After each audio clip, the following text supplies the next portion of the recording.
അപ്പോൾ എല്ലാവർക്കും ഹായ്. അപ്പോൾ നമുക്കിന്നൊരു ജിഞ്ചർ ചിക്കൻ ഉണ്ടാക്കിയാലോ. അപ്പോൾ നമുക്കത് ഉണ്ടാക്കുന്നത് എങ്ങനെയാണെന്ന് ഒന്ന് കണ്ടിട്ട് വരാം.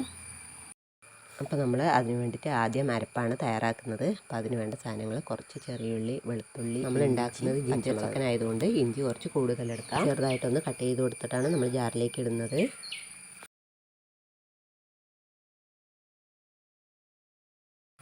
ഇനി വെളുത്തുള്ളി ഇട്ട് കൊടുക്കാം.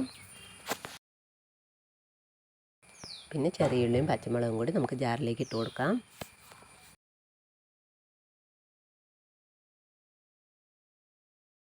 നമുക്കിത് ഇനിയൊന്ന് പേസ്റ്റ് പരുവത്തിൽ അരച്ചെടുത്തിട്ട് വരാം. അപ്പോൾ ഇതുപോലെയാണ് നമ്മുടെ അരപ്പ് അരച്ചെടുത്തിരിക്കുന്നത്. ഇനി നമ്മൾ അരിഞ്ഞ് കഴുകി വൃത്തിയാക്കിയ ചിക്കനിലേക്ക് ഇതിട്ട് കൊടുക്കാം.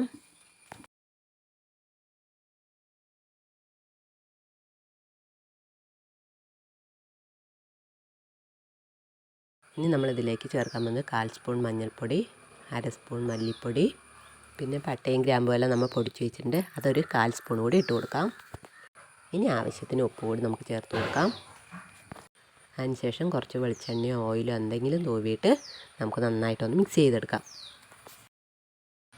നല്ലതുപോലെ നമ്മൾ കൈ വെച്ചിട്ട് തന്നെ തിരുമ്മി ഒന്ന് യോജിപ്പിച്ചെടുക്കുന്നുണ്ട്.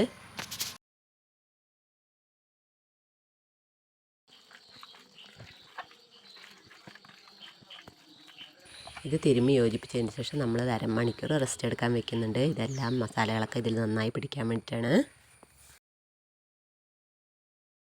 ഇതേ അരമണിക്കൂറിന് ശേഷം നമ്മൾ ഉരുളി അടുപ്പത്ത് വെച്ചിട്ട് അതിൽ കുറച്ച് എണ്ണ ഒഴിച്ച് കൊടുക്കുന്നുണ്ട്. എണ്ണ നന്നായി ചൂടായി വരുമ്പോൾ നമ്മൾ അരിഞ്ഞ് വെച്ച് സവോള അതിലേക്ക് ഇട്ട് കൊടുക്കുന്നുണ്ട്. ഇതൊന്ന് നന്നായി വഴറ്റിയെടുത്ത് മാറ്റി വയ്ക്കാനുള്ളതാണ്.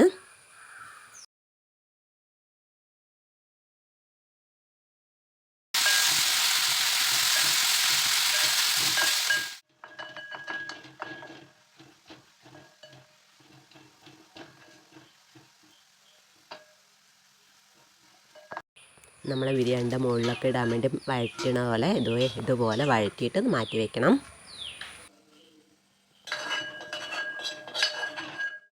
ഇനി നമുക്ക് ആ ഉരുളിയിലേക്ക് തന്നെ കുറച്ചുകൂടി എണ്ണ ഒഴിച്ച് കൊടുത്ത് നമ്മുടെ ചിക്കൻ ഇട്ട് കൊടുക്കാം.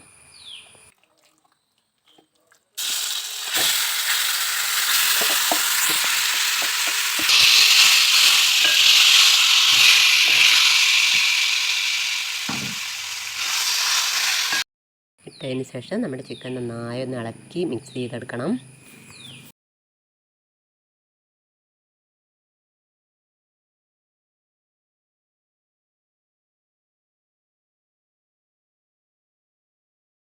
അതിനുശേഷം നമ്മൾ അതിലേക്ക് വളരെ കുറച്ച് വെള്ളം ഒഴിച്ചു കൊടുക്കുന്നുണ്ട്.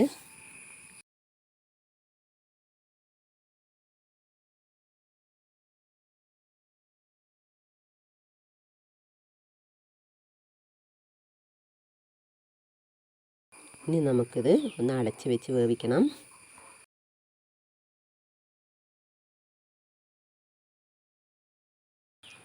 ഇടയ്ക്കൊന്ന് തുറന്ന് നമ്മളൊന്ന് ഇളക്കിയൊക്കെ കൊടുക്കുന്നുണ്ട്.